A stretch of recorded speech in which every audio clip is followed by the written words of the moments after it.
Splitting Hairs Podcast.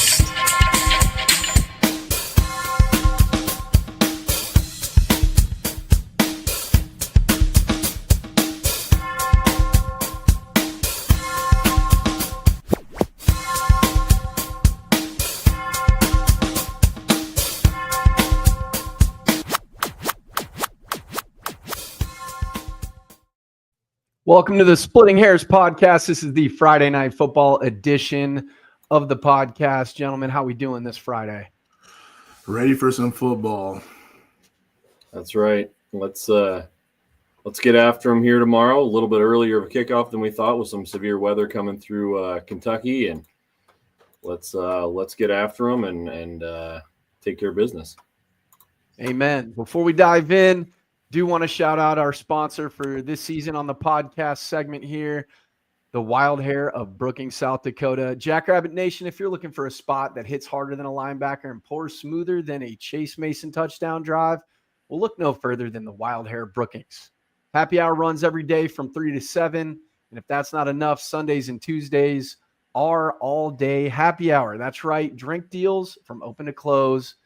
Thursdays, $3 Wild Islands to keep things loose. Fridays, that's today. Well, we call that Fireball Friday. $3 shots and $1 tequila shots to get your weekend started right.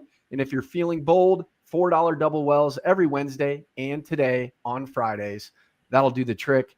And on game day Saturdays, the Wild Hairs got $10 buckets of domestics and $22 buckets of seltzers, all while showing every SDSU football and basketball game, home or away. So whether you're celebrating a Jackrabbit win or just chasing good vibes, do it at the Wild Hair of Brookings, proud title sponsor of the Splitting Hairs Podcast. And last but not least, make sure you always stay responsibly wild. Without further ado, men, let's talk some shop here. We've got some dominoes falling in the national landscape, with James Franklin getting the boot, getting shown a $50 million exit, paying him not to play ball. One would think that was a bit lofty of an expectation to have to eat that, especially in this economic climate. But we know that that's going to set off the domino effect, right, of coaches bopping around, leaving maybe within conference. We've heard rumblings of Matt Rule, although they tried to quash that speculation with a firm verbal commitment from his quarterback and from some of the other folks throughout the national landscape, himself on the Pat McAfee pod. So what are our thoughts and impressions on what's going on in college football right now, and what do we foresee happening? It's insane out here how much they're paying people to not coach against them or not coach for them anymore. It's really wild. Like, I mean, we can take it a step further. Didn't Cignetti at Indiana just ink a new deal, fully guaranteed, like $90-something million if he gets fired without cause or whatever? So, yeah, dominoes are going to fall. I mean, you could have repercussions all the way down through the FCS and whatnot. Yeah, Rule for sure was one of them that was rumored, and then the other one I saw was that Cignetti, former JMU Duke out there. So stuff just changes so fast with the amount of money involved. I guess nothing's really that terribly surprising anymore, but yeah, I guess we'll have to see where it goes. Yeah, I mean, I think with that, like, the money being thrown around with players plus, coaches, like anyone can end up anywhere. You know what I'm saying? Like, I think it's going to look a little bit tougher now to like build that like cohesion and, to be a homer here. Like, it's going to make South Dakota State like a little bit more of a special place where guys stick around and want to be there. You know what I'm saying? Like within coaches and players. So, I mean, I think in the long run that could really help a university like ours. Yeah. It's too early really to tell what the overall implications will be. Obviously that first domino hasn't fallen yet, but outside of James Franklin getting shown the door. But when you look at the other coast, you see Oregon State has already parted ways with their head coach. I believe his name was Bray. That could possibly lead to bigger implications regionally, given, is that a job that Brent Vegan is being considered for? is that a spot that he'd want to go? Are they, from a resource perspective, that much different than what he's got at Montana State? If he goes, or somebody else from the Mountain West region, let's say, or another FCS program, what's to come of that whole situation? So there's a lot of dust yet to settle on the national stage. I do think that Matt Rule will be in some sort of consideration for Penn State. I mean, he's a former player at Penn State. That's his alma mater, tight with the AD, Pat Kraft. Now, that doesn't necessarily implicate him as, it being a done deal, especially because Nebraska really has, financial backing in their program. We obviously know that they can sell out the stadium. They have rich fan support.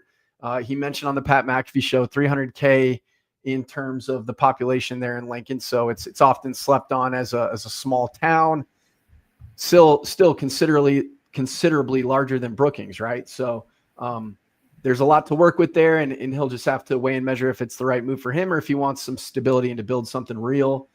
Penn State is a highly sought after position, one would think, but they do have expectations just 1 year removed from the college football playoff that you got to get over the hump and you got to win that critical game, whether it be Oregon or Ohio State or some of these other programs they've stubbed their toe against. So it really will be interesting to see and how that impacts FCS.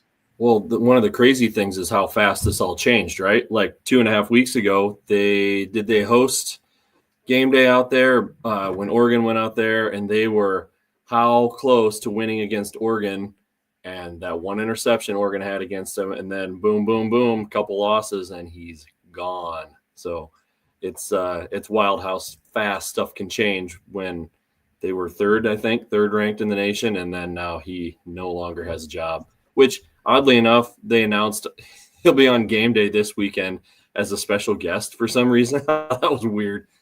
Yeah, he's pretty well respected in the coaching ranks, and obviously he's real fresh, and nobody wants to see things shake out that way. I would hope that most of the majority of the public doesn't want to see anybody canned, no matter what the position is. Hopefully the internet hasn't dehumanized us to the point of wishing people's jobs. But I think at the same time, he has a lot of insight to offer currently in the landscape of college football, kind of the complexion of how things are shaping out in terms of bloated coaching salaries, what people are on the hook for when they exit. But we'll see how it kind of all plays out in the long run.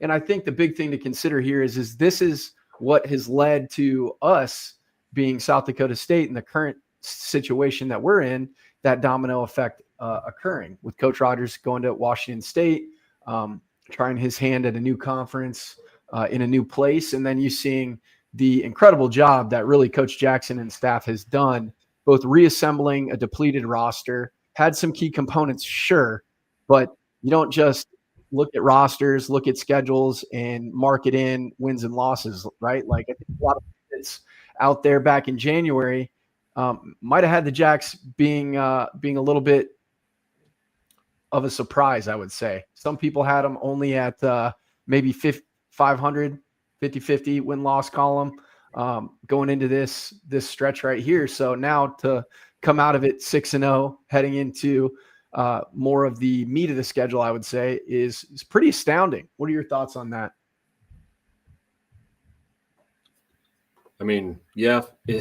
Who really would have had us at 6-0 at this point, when considering what our non-conference looked like? A lot of people kind of figured 1-1 after 2 games and came out with the win in Bozeman, obviously, and 0-2. We didn't know if that was a possibility or not. Not that you would think that would be acceptable to the program, but that wasn't off the table either, as far as a lot of people were concerned. And there was a lot of naysaying, especially on the early parts of all that chaos in January, and just to come through the front half of the season 6-0 with a full head of steam here, going down to Murray, Kentucky tomorrow. Opportunity for 7 and beyond here to start the season. So, obviously 6-0 speaks for itself.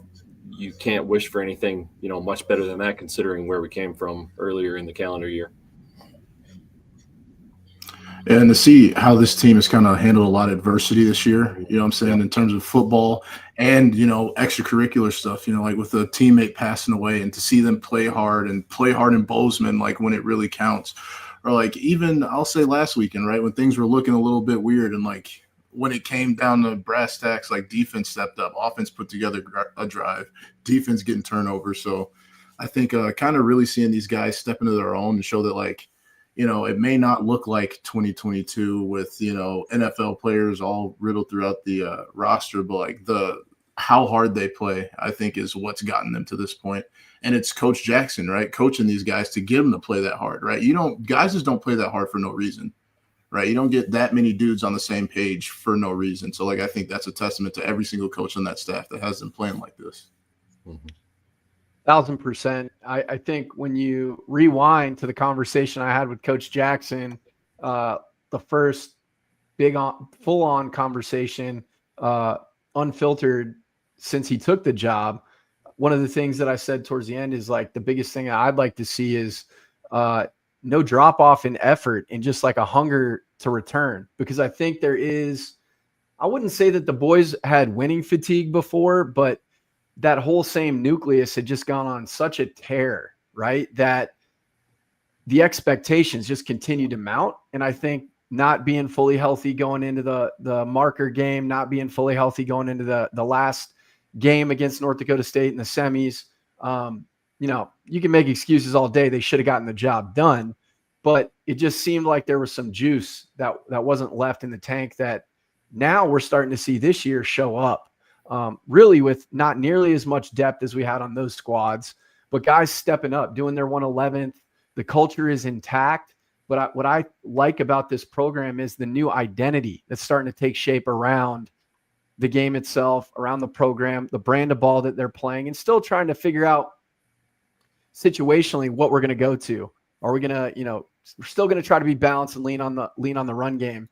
But where is Chase's ceiling? We still haven't even seen that yet. I think through the first 3 or 4 games or so, he was playing as good as any quarterback in the nation. And now it's like we've had injuries. He's had to spread the ball around. Scott's mentioned it tons on his bits segments, where now he's establishing a connection with Bullock. Now we're going to the tight ends. There's different outlets we're starting to see him utilize within the scheme. So it's going to be fascinating to see how they continue to play throughout the year. As we get into more of the bulk of the schedule, I think there's no denying the back end of the schedule is going to be the tougher part, with North Dakota State yet to see. I think Illinois State's in there, and then UND. So some top tier talent, and USD, of course, can never sleep on them at their place, I believe, this year. So they're gonna have the juice. And it's not done, as Kobe says, job's not finished. So nothing to pat ourselves on the back on, but certainly from a fan perspective, a lot to be optimistic about.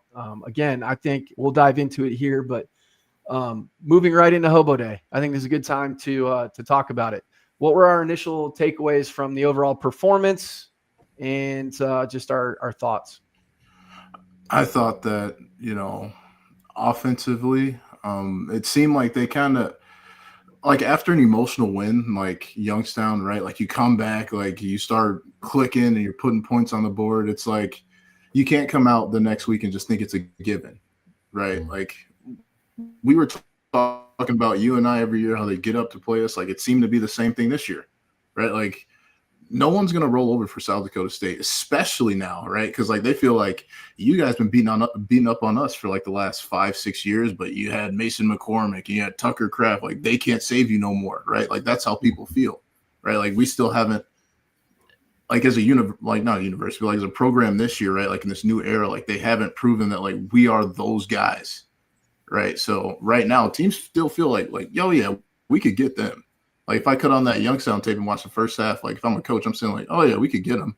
You and I probably felt the same way. And then, they're going to feel the same way going out throughout the rest of the year. So I think that we just need to come out with killer instinct every game, right? Like, every possession matters. You say it all the time, Kyle, with, like, how it's a game within the game, right? Like, winning every rep, like, interior offensive line-wise. Like, I felt like, do you have a good game last week? Like, you can't just assume that you're going to, like, just because you're going to play like that every game, right? Like, you have to be intentional with your reps. And like that goes down to, I didn't think the play calling was like bad or anything, but like it goes down to play calling and, everything. You don't want to keep stuff too close to the vest and be like, oh, well, we don't have to use this on you and I. Like, bro, every game is important here, especially with how much, how top heavy everything is. Cause like Montana State's probably going to go down with one loss here. NDSU hopefully goes down with one loss here to us. Right. So like every single one of these games is going to matter come December. Yeah. Scott, you got anything on it? Well, kind of the same deal. It really did seem like, to Stack's point, not to reiterate everything, but UNI, it seems like they've always had that swagger coming in on Hobo Day. I think it's more a product of them coming in than, did SDSU always play down. But it felt like they came in saying, well, we're just going to absolutely freaking stack the box. And if you can't stop it, then you can't stop it. And it kind of looked that way. I mean, it's tough to run the ball when they're stacking the box with 8, sometimes 9 players. But, we had to show that, we could handle it. And it looked like kind of like we were a cat playing with a mouse, playing with our lunch a little bit instead of just coming out with that killer instinct, take care of business. That's maybe on the offensive side. Defense looked incredible, only 3 points. What did we have? 5 takeaways. So that was really, really good to see. But again, it just felt like, not that we were down again, but just, you can't take anything for granted. You got to go and make it happen rather than stack, like what you said. You can't just assume you're going to come out and play really well just because you played really well in the second half last week. You got to make it happen. And I tell my flag football kids this a lot. You have to be intentional with what you're doing. You can't just go out and pretend you're going to walk all over somebody just because you're better than them. You got to make it happen. When you play really well, that's when you start kicking teams' butts that you're playing against. You can't just walk out there and let it happen. You got to make it happen. For sure. And there's some things to take into account too. Like we have new interior pieces across the offensive line. And even if they're not new fully, like Shane Willenbring, our center, we have Papke getting consistent reps in the trenches now as a starter, as a main man. And then you got Adams coming into a new program, newer offense, having to integrate there. And then you also have Big Bo filling in. So there are elements to that lend itself to, again, transitioning into real Valley football. And I would say UNI on the defensive side of the ball is always going to be one of those well-respected Valley opponents in terms of how they get after it in the front 7. And so with that being said, when they're going to load up the box, then the onus is on Chase to try to make something happen through the air. And while I thought he did a really good job in terms of making the smart play, he consistently makes the smart play, doesn't try to force the issue, doesn't put the ball in harm's way. You cannot overstate that point. That is something that you can win with, regardless if we're filling up the stat sheet, right? Giving us an opportunity to at least be in the game at the end of the game, regardless of opponent. So I take my hat off to him for that. Likewise, Bullock, real quick, just likewise, Bullock stepping up. Coach E going to a timely, very creative play design and calling it at the right moment. Those things are all a function of us having to mesh as a whole unit and program. And I think that's only going to continue to unfold. You got to factor in too, this is Chase's 6th game at starting against 11-man football. His 6th collegiate game, man. He's 6'4", 240. We talked about it, freak of nature. But I mean, last year he ran all over the country against defenses. Doesn't matter how good they were. And his body took some shots, and we all know his history with getting dinged up. So, I mean, he's trying to be smarter with the ball, keeping his eyes downfield when he does evade the rush. And I think there are some things that I would like to see us do. And like Stack, to your point, not keep in our pocket, but move the pocket, number one. Move the pocket to get Chase better line of sight at some of his routes that are being run. That's one thing. Coach E went to quick passing game, get the ball out on the perimeter, kind of nullifying any interior pass rush. That's also a win. But let's start going to these things a little bit earlier. Coach E has probably forgotten more about football than I know, but it doesn't take rocket science to recognize when you've had 3 straight series of stuffed runs and you're not moving the pocket and you're not getting the ball out quick, let's go, man. Come on. Let's not overthink this. Let's trust our guys, but let's not trust them to the point of putting them in insurmountable situations. Let's make sure our play calling overcomes those situations to help them out. And I think he did that late. So everybody's trying to click and trying to make plays. Love that we're getting the ball to the H-backs, baby. Mhm. Gus Stat. His efficiency, Tyler Merriam continues to harp on it, but he is the most efficient player in America. I think he's got, 5 carries for first down yardage. He's got 2 touchdowns. He's only touched the ball 7 times all year. Just a stud. Love it. Mhm. Start calling him Goose Stud. Yeah. There you go. No, we feeling it. We feeling it. Not really. Kind of. Got to try it on a little bit. We'll see. We'll see. But gentlemen, what are our thoughts as far as to put a cap on offensive football for Hobo Day? Yeah, it was just like you said, they made those adjustments, and it was really good to see, involving the tight ends and H-backs again. That was kind of a spark for that offense, and it really just kind of dug us out of the hole of, I think we went like 5 possessions in a row, 3 and out. It's like, come on, guys. And then it was just kind of a spark plug where distribute it around, get it outside a little bit, and that was kind of the catalyst for the rest of the game. It was really good to see.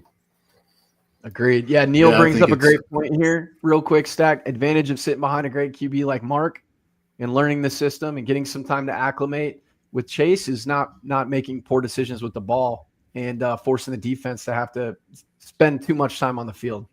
Love that. And then we're going to stick with Goose. We'll stick with Goose. I didn't like the feel of it either, but he is a stud. Yeah.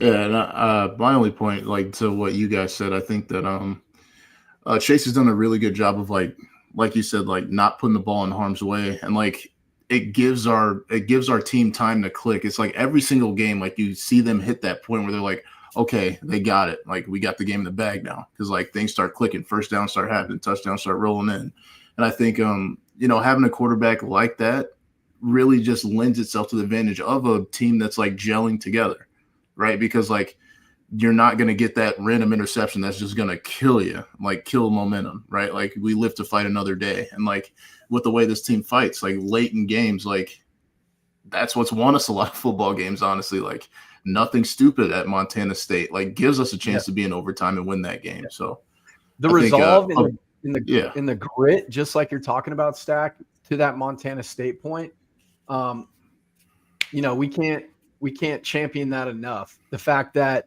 there was adversity in that game, the muffed punt situation from our punter, which he did his damnedest to try not to have disaster happen, and then it just happened anyway. Mm-hmm. Defense rose back up. They got their own takeaways. Offense, ball just squirts right out of Lofton's hands at one point there, I believe it was. But they just rose up, and then I think the smarter that Chase is with the ball, not taking those unnecessary risks, that doesn't allow resentment to start to fester, because unfortunately I've been on a team at South Dakota State where it was very siloed, where defense was defense, offense was offense. There was no overlap. There wasn't a ton of like true bonding during game situations to where, they would go out there and they would relish the opportunity to get back on the field if there was sudden change. But they're starting to be like, damn, another turn. Like, what was he doing during the week? Was he out at uptown, as Stig would say, or what was going on in his state of mind, right? So I think this team is far more mature than that. They got each other's backs, and playing behind a guy like Chase, not only what he does on the field, but when you look at what he does for the program, I mean, there's rumblings out there that he's had, I'll just say, several opportunities. Surely opportunities are going to continue to come, but he seems to be true blue through and through. And that's pretty badass, if I don't say so myself. Like, not having the opportunity to play for my home state school, and he has that, and he just cherishes it in this era. That's pretty unique, I would say. And then what he does to try to, bring in top talent to continue to backfill the roster as we move throughout the years here is pretty sweet. Yeah, we might have to name a postulate after that, like the Tucker Kraft postulate, as Coach Stig would say. Right. Well, I mean, it's crazy, how many opportunities he's had or will continue to get, and like you said, blue through and through. It really seems like that, because Well, he didn't play football his senior year in high school, correct? He was hurt. And then goes to Nebraska, decides to come back here because he misses South Dakota, wants to play football at SDSU, and it just really seems like he's completely bought in. And we've all been over this many, many times, but it's really is truly impressive to see, how much he sticks to his guns and, decides that this is home. Well, he came back here to play here, and he's, what do we say, 6 games in, and I don't believe that he's about to leave after going through all that to come back here and play. I don't believe he's about to leave after one season. I mean, 18 to 22-year-old kids they can be a fickle beast, I guess, but it really seems like he's pretty bought in here. So, well, look at his that's a great point, Scott. Look at his actions, and then look at his words, and how he seems to be pretty grounded in his faith. I don't want to speak for the man, but he's cool, calm, and collected. He doesn't really look like he gets too high or too low. I mean, just look at his touchdown when he ran it in, going into the south end zone, and he gets hyped for Logan Green, who completely annihilated his man. And I don't care what Tyler Merriam says. The form is perfect when you get a pancake, baby. It doesn't matter. Mm-hmm. And he absolutely steamrolled his guy. And the first person to celebrate with him is Chase, who's clearly reading his blocks well because he noticed it out of the periphery. So super exciting to see. Stack, I got the postulate. I got the Chase Mason postulate. No dual citizenship. No dual citizenship. He went to Nebraska, came back. He knows where his roots are. He knows where he wants to be, because unlike some other people that we know, they get confused at where they went to school. They get confused. We'll leave it at that. We'll leave it at that. Shout out to my guy Barry here with Jackrabbits AI, putting together some dope stuff in terms of content just to build some excitement around the brand. Check that out. He's got some hilarious meme-worthy content as well. Having a good time with it. Barry at Jackrabbits AI said they just announced the threads. That's something I wanted to dive into here. Coach Jackson has also been building a really cool brand identity in terms of the threads that we roll out each week. We've yet to wear the same combo, and I love that. Just showcasing the brand, the range, all the different threads we got, all the different combos. It looks like the university has announced we're rocking the White Rabbit helmets with blue tops and yellow bottoms. Is that right? Is Murray wearing whites or something, or what? Murray wearing whites? That's dope. We got to, Scotty, can you dive into that? Pull it up. Let me check it out. Pull it up, Jamie. Pull it up, Jamie. Fact checking. It's facts only on this podcast. No opinions. Boy, I'm not seeing it on the football Twitter. Oh, let's go. We got some interesting info right here. May or may not be factual. I don't know how we verify this. We're not going to out you. You don't have to show the receipts. But a little birdie is saying that Barry is the guy who emailed Coach Stig to get Chase in. So, I mean, I got to think that Coach Stig knew who Chase was prior to that. But all the same, we love that kind of passion. Keep it rolling. That's excellent. Okay, Barry highlights this. We got to know, this is important stuff. The drip for the kids. Right. Blue helmet, yellow face mask, white away jersey, blue pants. Oh, let's go. I like that. What's the decal? Do we know the decal? I don't know. I would think, White Rabbit would go hard with the white jerseys and blue pants. Yeah, you might have to go White Rabbit there. Yeah, but with the yellow face mask? We used to wear White Rabbits when we had the yellow face mask, though, with the white top. You had the head, right? I don't know about that, but we'll see. That could look dope. I haven't been disappointed yet this year. It's all been good. I even am backtracking on the blacks too. The cursive elite. Yeah, that is cool. Yeah, that's tough. That was elite. I'm still bummed about the template. We got to get some embroidered numbers. Like, what the hell? Yeah. Little screen print. What the hell? Yeah, exactly. Well, good stuff, gentlemen. We got to talk about the defense really quick. I think Colin McShane, even though he's overrunning some plays, because that dude seems to play with a level of energy I really haven't seen in a long time. We got guys playing with high energy all the time, but my God, that guy's like walking Adderall. Like, just the precision on his punch out. He's just standing there and he goes, boop. Yeah, just punches it out like just perfect. He ain't the slow release Adderall either. He's fat. No. Man. I don't even take Adderall, but I know what it is. So, And if his hand wasn't bandaged up, he would have came down with a pick there.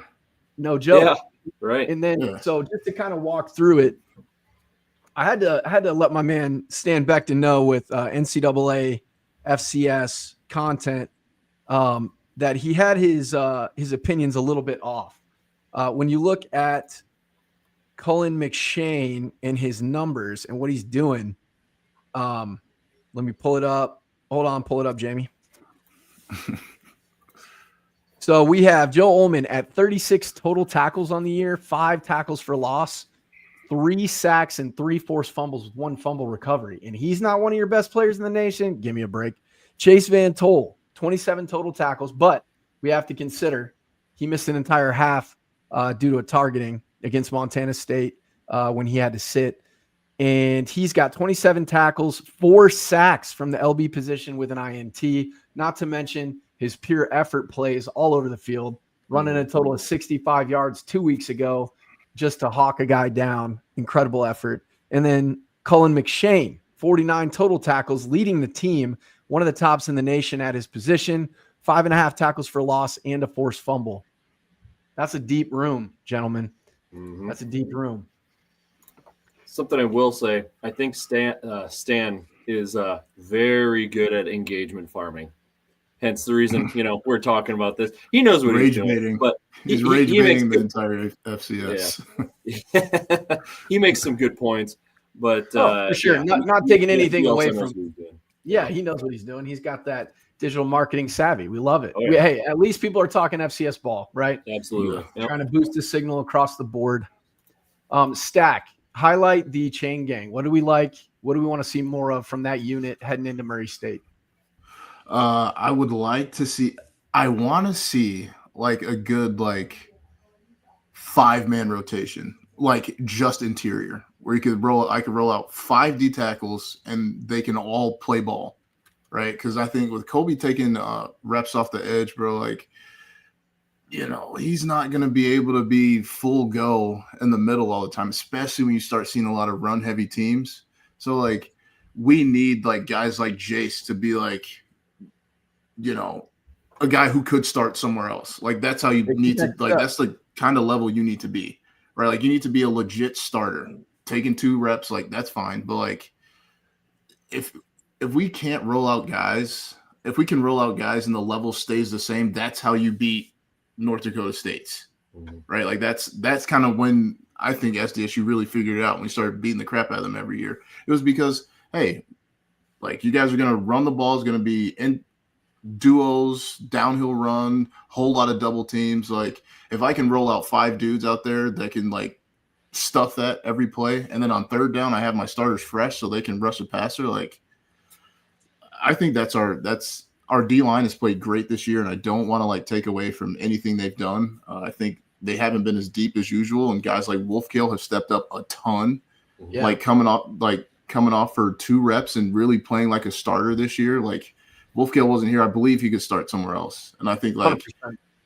Having dudes like that coming off your bench is awesome. And stuff like that wins you playoff games deep down the road. And I think you just need about 2 more guys like Jason, our transfer from – I'm sorry, I forgot his name. Our transfer from Sac State.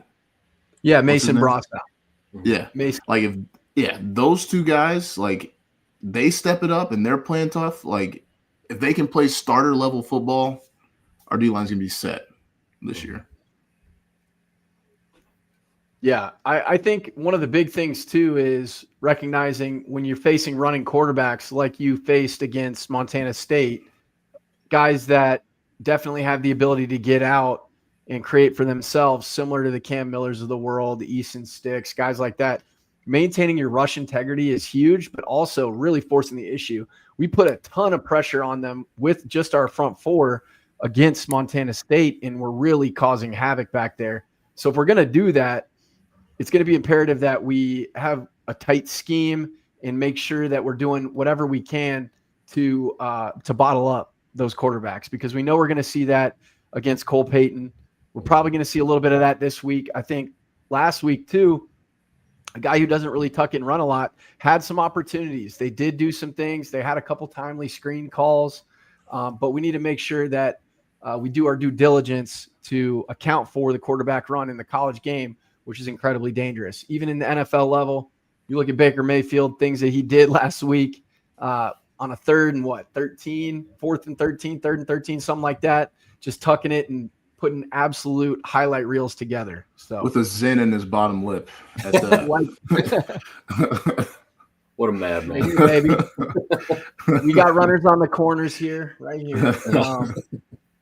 So it's going to be fun to see the next wave of guys that step up, and they need to step up fast because we have 1 week to kind of tighten some things up, shore up some of our responsibilities, build trust, and then get it going to the standard, which is either us or them year after year, right? We know who we're talking about there.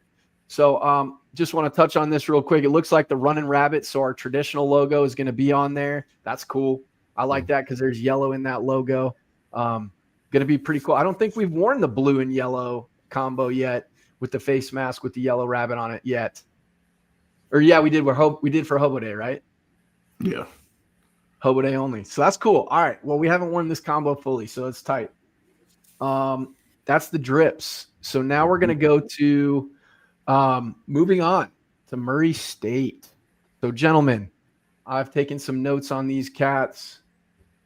We've got some stuff we can pull up here. So when we look at Murray State overall, they're the relative newcomer of the conference. This is their second year. We've not played them in Kentucky. This is our first trip there. They're 0-6. They do have 2 FBS losses. Their offense wants to rack up plays, right? They're going to try to run as many plays as they can, maybe incorporate some tempo. Probably expect a bit better execution of a tempo offense than Sac State. That was their first year, that go-go offense. They want to try to run get everybody in 2-for-1, where they're running 2 plays to every one of the other teams, to where they're running 60 to 80 plays a game. What we want to do is obviously make sure that's difficult, right? Keep them off schedule on first down, make sure we win first down, get them behind the sticks, force them to become one-dimensional. Their QB, Jim Ogle, he started out his career at UL Monroe. His father's on the coaching staff at Murray State, so he wanted to reconnect with him. He is a playmaker. His prep ball in Alabama, he tore it up and earned serious accolades there. And Alabama's got some football now, so we can't sleep on this cat. That's Jim Ogle. From a wide receiver perspective, Darius Cannon, he's 5th in the country in receptions. Got a great name, Darius Cannon. 5th in the country with 43 receptions. He had 9 catches a week ago against Illinois State. He's also got a TD pass against USD in garbage time, though. So that needs to be taken into account. They were getting throttled at that point in the game. And then the other wide receiver we need to keep an eye on here is Desjardins. So he's number 12. He has almost as many yards as Cannon, but he's more of a deep threat, kind of a burner that we're going to need to make sure we keep an eye on top.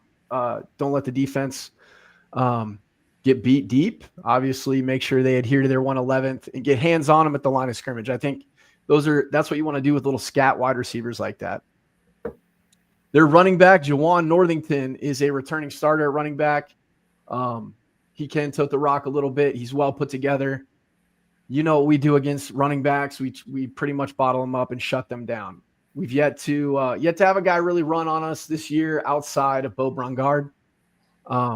Bo Brungard is an elite athlete. I mean, cut on the tape, you're going to see a guy who can create for himself. He's a savvy passer. He's got a wide receiver threat out there with Tom Zach, who makes a lot of big plays. And then obviously he can tuck it and run, and he's got some burst, right? Stack, what do you say? He's probably a 4.5 guy, maybe even a little quicker. Yeah. I'd say 4.5. Yeah. I would say, once you get lower than that, you're talking Justin Fields. Yeah. Type speed there. Yeah. So something to keep in mind is they're surrendering a ton of points, right? We're surrendering a ton of points per game. Scotty, I don't know if you can pull up their ESPN statistics or if you've got them, but pull it up, Jamie. Yeah. Well, I got their schedule here. I mean, they're just whatever you got, share it sure, up. I mean, they gave up 45 to East Tennessee State, 45 to CLA, 37 to Georgia State, 40. They love giving up 45 points. 45 points to Jacksonville State, 49 to USD, and I mean, not to poke fun at USD, but they've been struggling a little bit. 46 to Illinois State, who I haven't dove into Illinois State much, but they're not really used to scoring, in the 40s, very often. So there will be some opportunity there for for our offense and for our secondary. It sounds like too on the defensive side, but it looks like there will be some opportunity there for us to maybe spread the ball out a little more, get Lofton, acclimated a little bit more as we head further into Valley play. So I think it'll be Coach E's time to shine here with some fun stuff. Yeah, we're not the team to try and get in a shootout with either. You know what I mean? Like the way our team is built, like, what I'm saying? Like with how our defense has been playing, like when they lock it up, bro, like your defense can't be giving up points. Mm-hmm. Right? Because like best case scenario, like if you want to beat the Jacks, right? Like like given how you would have to have like a super stout defense and a garbage offense. Yeah, 100%. Our receiver room is very deep, and if you try to get into a shootout, especially with how few points our defense typically surrenders, it's going to be a long day. So it's worth mentioning. Everybody has been circulating the news. It's very pertinent. Scott mentioned it at the onset of the telecast here, or the live stream, I should say.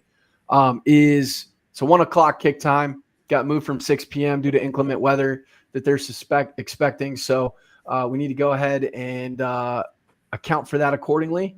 They are Central Time. That one of the Jacks faithful was kind enough to point out to me. So Kentucky's Eastern Time and Central Time. It spans both. And the part of Kentucky that Murray State's in is Central Time. So it will be a 1 o'clock kick. I'm interested to see if the ESPN crew actually accounts for that. I know it's a live stream, so we'll see. But don't be surprised if there's hiccups with the production. You never know. You never know. You can always tune into the Varsity Sports app and listen to Merriam. He'll paint a picture in your brain. Definitely worth it. Always love listening to Tyler Merriam. I wonder if I guess Riggs he doesn't travel for these. So I don't think so. No. Yeah, because Midco is regional. So yeah, I think it'll be interesting. I always kind of, I don't know, I get irked out a little bit listening to some of these other telecasts because they're either super bland or the production sucks. So again, just we beat this drum left and right every year, but Midco and what Tyler does, man, it's a treat for FCS. And the boys up north have some good production too. I like listening to Dom Izzo. He does a good job up there too. Got to give credit where it's due. People who excel in their role, no matter where they are, I like to give them some shine. Yeah, I think once in a while they'll have it's almost like some not grad students, but some kids doing a class, and that's like their final.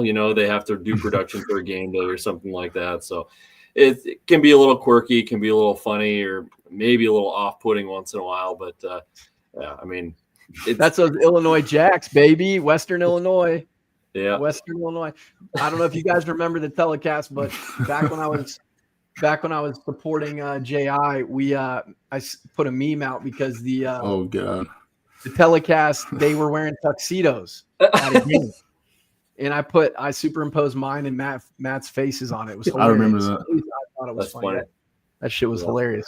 But when we look at Scott made a great point. When we look at the schedule that Murray State's carried this year for 2025, their FBS games were to Georgia State and Jacksonville State. Both teams not far removed from FCS transition up to FBS. Kind of bottom feeders, at least from Georgia State's perspective. They will have a good season here and there. When you look at Jacksonville State, they absolutely obliterated Sam Houston State. Obviously, Rich Rod is in his first year at West Virginia. Rich Rod, obviously of, FBS notoriety for a long time before he took the Michigan job. Did a real good job rebuilding Jacksonville State as they made that transition and had a couple years in FCS. before he took this job at West Virginia to reunite with that fan base and administration out there. So Jacksonville State, not really a power, not really a dominant FBS. So for Murray to get kind of blown out against both of these, I think we know who they are, right? Just like Denny Green said, they are who we thought they were. I think that's who they're going to be. I think they're going to play hard tomorrow, but I don't think they're rolling out the same type of roster. History doesn't win games, but the culture that's built is very ingrained in South Dakota State, and defense travels. So we'll see how that happens on Saturday. Now, when we transition to look at their defense, they do pursue well. Their secondary is kind of sneaky athletic. Number 9, Dylan Rousey, leads the nation in tackles at more than 9 per game, but he's a safety, right? And when your safety is leading your team, no. That means, what does that mean for the casual fan listening here? Well, that means second level a lot. Exactly, Scott. Speak to it. Second level runs. Yeah, they're just getting gouged, and then, safety is the safety valve, and they're the ones having to make the play, after you're getting another, 8, 10, 12 yards. So it doesn't really bode well unless you're bringing that safety blitz and it's successful a lot. Yeah. I don't think it's 9 per game good. So yeah, this isn't John Lynch or Tommy right. Tommy Zibikowski of Chicago, Illinois Jack. And Notre Dame back in the day playing safety, number 9, rocking shit. So not quite the same makeup of a defense, but nonetheless making the plays that he's got to make. So got to keep an eye on him. He is a JUCO guy out of Mississippi. So if you ever have watched Last Chance U, Mississippi has some ball down there at the community college level. When you look at their 5th-year senior at cornerback, Marion Pons, 7 pass breakups and 2 INTs. 2 INTs is misleading because he had them both against Georgia State, who is pitiful. So just want to let you know that. They do have good coverage units. You got to keep it real. They do have good coverage units, particularly in the punting game. They're 7th in the nation in net punting. And I think that's really important to know, because if your leading category is punting, that means your offense is stalling, right? But nonetheless, the last thing you want to get into is having to 2 offenses that stall, and then they're flipping the field because they do a good job of punting. So you got to give credit where it's due. O'Brien, I think, is their punter. He does a great job. In the Valley, they've definitely done plenty of it. So hopefully, if you're gonna see it on Sunday, you might as well be good at it, or Saturday, you might as well be good at it. Getting a lot of practice in. I think in games like this, it's worth mentioning, I don't think this is the case for any of them, but as Scott, Stack, and myself kind of were mentioning before we aired here, we're all looking forward to next week. The boys should take care of business and do what they're supposed to do, but the fan base is frothing at the mouth to get the bad taste from last season out of our mouths, because we're not used to losing really at all, but especially to those guys in recent memory. So I think both the teams take care of business. I think they do it resoundingly. The big thing is I want to get out of there healthy, happy, and hungry, heading into what could be college game day game. I don't know. We're hearing some rumblings. We're seeing some hotel reservations. I don't know. That could just be the actual main telecast, but something to kind of consider moving into your travel plans for the next week. And you don't want to focus on this too much, right? Focus on them, but dude, this game could save FCS football. If I'm being honest, if I'm being so honest right here, bro, because the FCS, we're being real, right? There's not heavy hitters all throughout it, how it kind of was maybe a few years ago. This is the FCS game, and our boys need to come out there and put on a show. Oh, I cannot wait. I'm way too excited for this game, for it to be a week out still. Yeah, exactly. Well, even you see some analysts talking about, it's just in passing, scrolling through Twitter, or X, if you want to call it that, but how, some teams, for playoff seeding purposes, when the top 10 seeds came out in their first, the committee's first poll. Iteration. Some people were, well, we had, how many, top 25 wins or whatever. And I saw one analyst, I don't remember who exactly it was, but he was like, in the FCS, it should be top 10 wins that really move the needle, because top 25, like if you're beating number 23, are they much different than number 35 or number 42? They're probably a little bit better, but the top 10 is really what'll actually, draw some attention and actually prove that you're that much better than the rest of the field. So like Stack said, next week is the game. And to that point, bringing it back to Murray State here, the best W that we can take tomorrow is to bring everyone back healthy and go into next weekend with, a full head of steam and a full roster. Yep. Yeah, Scott, you want to talk about this, because people are making their preparations, and we should talk about what to do for the upcoming week and how to kind of forecast what you need to prepare for. Well, yeah, I mean, it's going to be bananas. And if there's an actual, national college pregame show, I'm not sure if there will be. No one's sure if there will be, but it's a possibility. You're going to want to get there early. They say the tailgating lots open at 2 for a night game. It would surprise me if they turned you back, before noon, as long as you're being, respectful and not turning it into a full-blown party before you're supposed to. I would think they should have opened it up, a little bit earlier, but the biggest thing is to come early, be prepared for long lines, especially getting into the game. But if game day is there, I'm starting at 11. Nice, Dan. I think what they should do is just show up and say you're bird watching. Bring some binoculars. Yeah, right.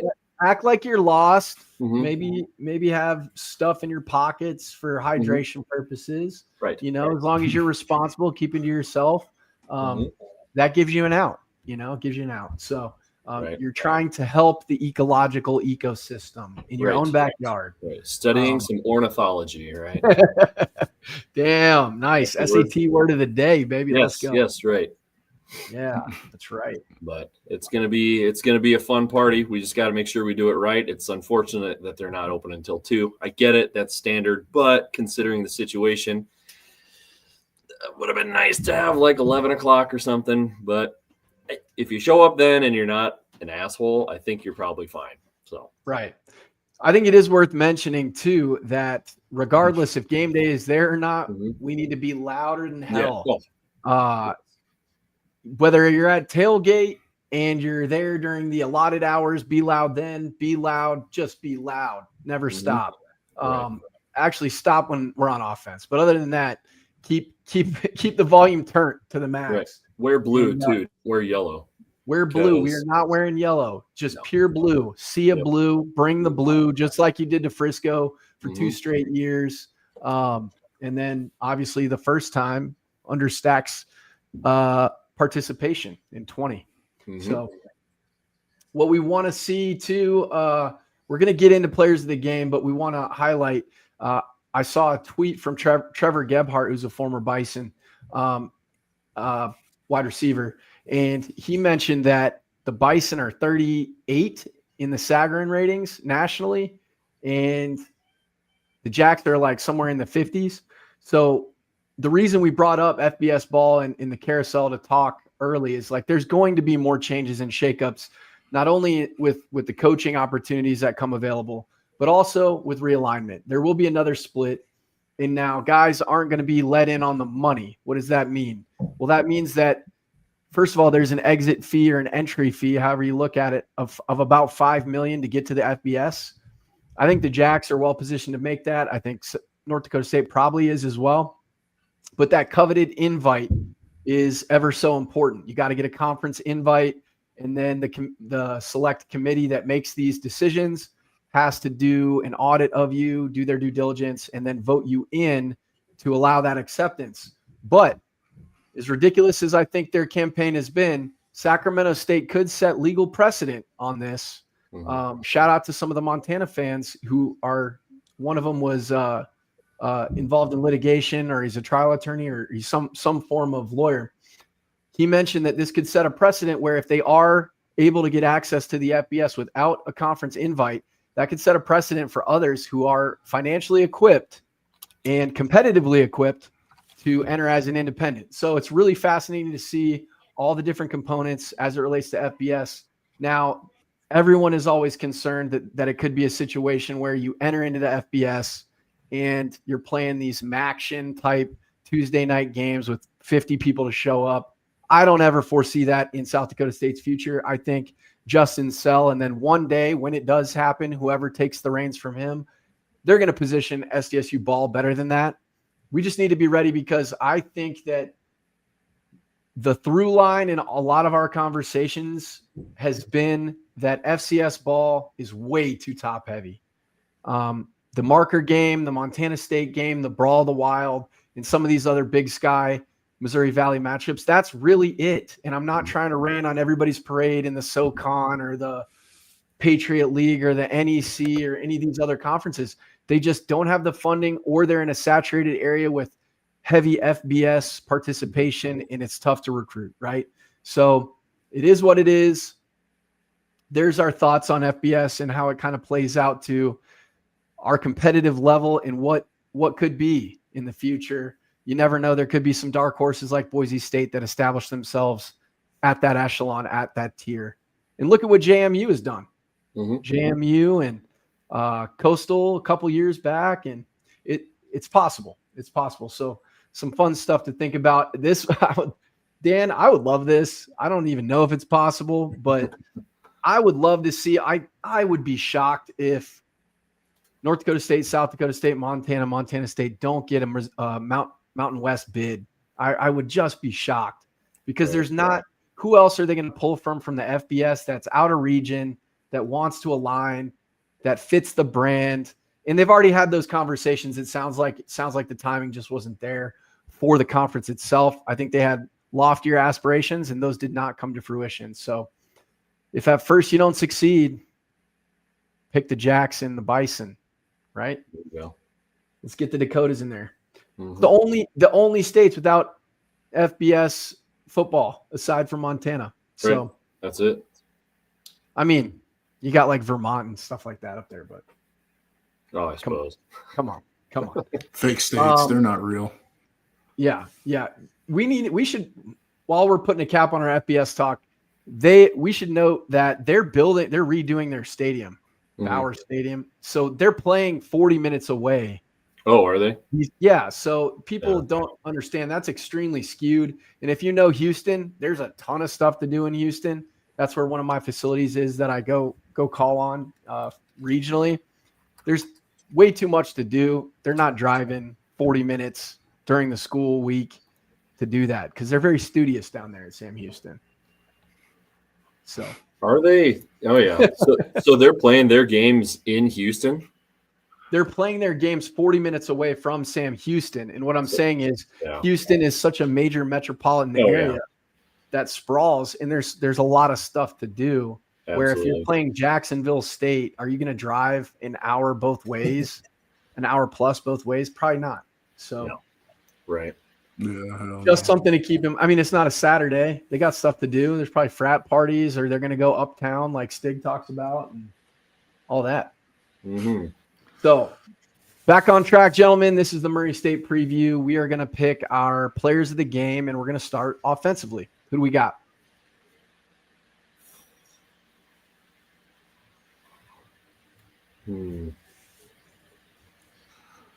I want to see Chase. I want to say Chase. I think that this game, Coach is going to get to his bag a little bit, but I would like to see Chase.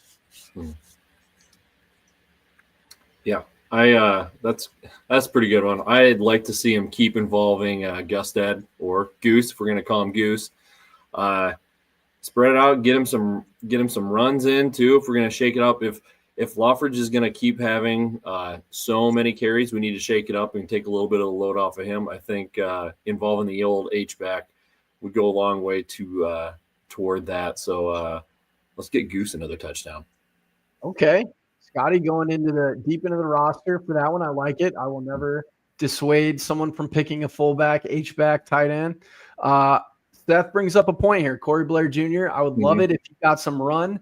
I don't know if they plan to shirt him, and I know he's been injured, a little dinged up. So we'll see if he's even traveling. I'm not sure. He is a true freshman, just like Basinger.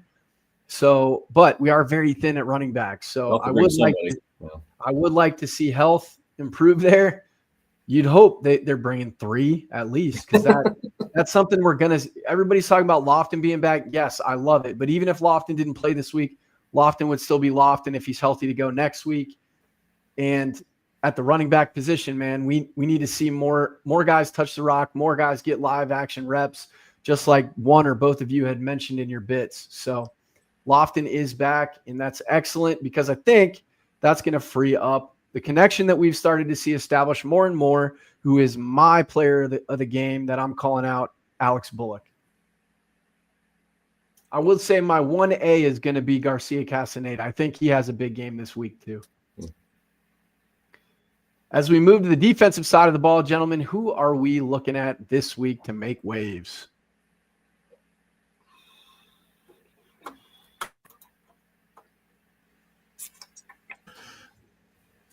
It's really not fair because our linebackers are playing so good, and then at the same time, I'm such a D-line homer. But I want to say, let's go.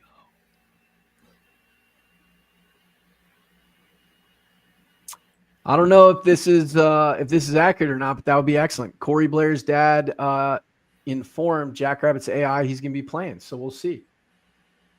We'd love to see it. I think Stack is reserving it, and he's going to be skeptical. Either that or he's still on dial-up, and he's the last part of the country that they're going to remove. Didn't AOL cancel their dial-up a couple weeks ago? That's my point, Scott. Yeah. He's on that last leg of the AOL dial-up. Right. All right. Yeah. We'll carry it from here, Stack. Stack's having you all right. difficulties. All right. Let's see. I'm thinking he looks like someone shot his dog. He's so angry. If Murray's going to try to air it out a little bit, I think our secondary is going to have some opportunity there. I took Oliver a couple weeks ago. Let's go with Isaiah Johnson. See him have a big game. I like that. Defensively, I'm going to go with Logan Green. I think he's been playing. I'll probably pick up where Stack might have given us his take, but he's not going to pick a D lineman this week, so I'm going with Logan Green. I don't know if we roll him out there offensively or not, but hell, could even pick him for offense to a degree because he's clearing paths for our RBs to hit pay dirt. So we love that. I'm going with him, and Stack has chosen CVT because he is must-see TV. Chase Van Tol, 4 sacks, one of the tops in the nation in that department as a linebacker. That's crazy. Sir, I should say conference, but I think that's still pretty close to tops in the nation. So pretty sick. We love to see it. And then because we've gotten some great feedback from him, Jackrabbits AI, my guy Barry is taking Aiden Dotterman. Adam Dotterman could be a new player on the team. Yeah, right. Or he could just be spelled like Chad from JI. I love it. Nick Wells. Seth is going with Nick Wells, also friend of the pod. That's also a good pick. Multiple sacks. Ooh, bold statement. Love to see it. It'll be interesting to see what the spread is, gentlemen, for this one. Also, it'll be interesting to see what the spread turns out to be for next week. Any initial thoughts on what that could be before we dive into score? I mean, probably like 23.5 is maybe my guess would be the line. I don't know. They were giving us like 30 plus against UNI. You think only 23? Well, depending on, we didn't cover, so I don't know. Especially if Murray's been scoring a few points. We didn't cover last week? Was it? I don't think so. Was it like 34 or 35? Yeah, and we didn't cover by 28. Yeah, so Oh, geez, not basketball. With 2 missed field goals though. So I mean, Yeah, right. Okay. Yeah, you're right. So when you look at this week, I bet it'll be closer to the high 30s, maybe even 40s, but it'll be interesting to see what we got. Yeah, we're going to get into our special teams player of the game too before we do scores. Cotton on special teams. It's a bold statement, Cotton.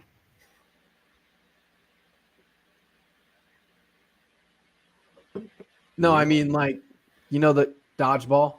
Oh, yeah, no, I was reading. Sorry, I'm trying to look up see if I can find this. Oh yeah, no, I get that. Hey, he's back. Damn. It's got to be that we're not in the same room. It just creates this lag, right? Right. So, especially with Stack's dial up. But he's back. He's back in it. So, who you got for special teams, Stack?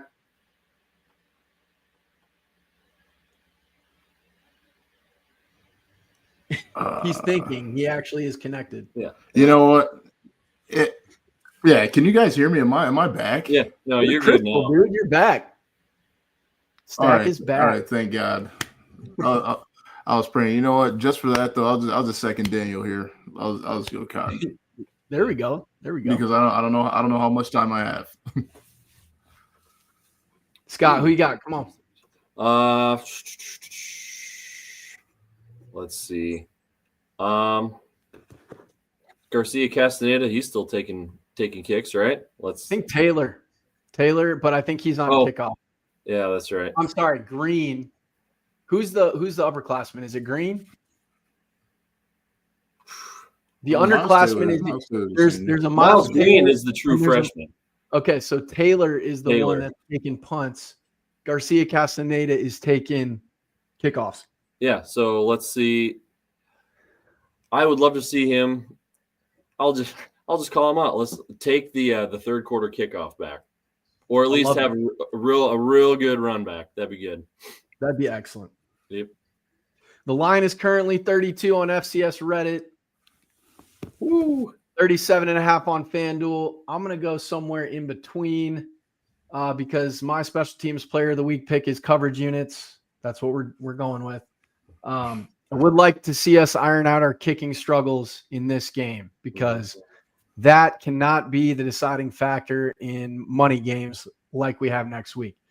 I'm going to settle on a difference of 33, and I'm going to go 41-9.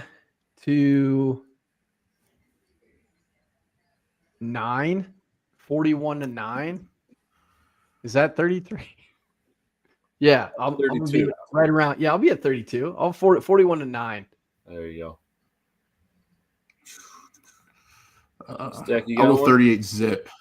Boys pitch a shutout. That's what I like to see. 40.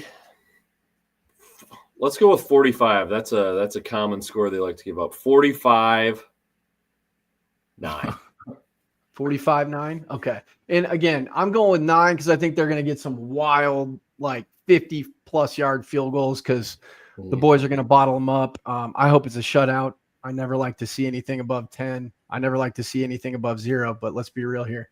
So that's what we've got. That's what we're rolling with. There's some great football on tonight. Minnesota versus Nebraska should be exciting, especially considering what's been going on in the Big Ten. Marky Mark and the Iowa Hawkeyes shut out Wisconsin last week. I wouldn't be surprised if they made a move at the head coaching position in old Wisconsin over at Camp Randall, and could be a lot of changes coming up. So stay tuned. Right. It's going to be interesting. Make sure you again tune into ESPN Plus. Listen to Tyler Merriam with the Jackrabbit Sports Network if you want to tune into the audio and get a better sync for it. Make sure you're tuning in at 1 o'clock again as they moved it from 6 p.m. due to weather.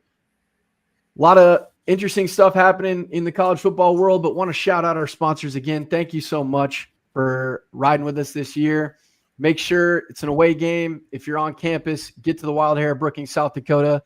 They also got a bag tournament going on. If it hasn't concluded, bags, cornhole, whatever you guys call it, kind of like Duck, Duck, Goose or Duck, Duck, Gray Duck, depending on where you live. But either way, it's the same fun.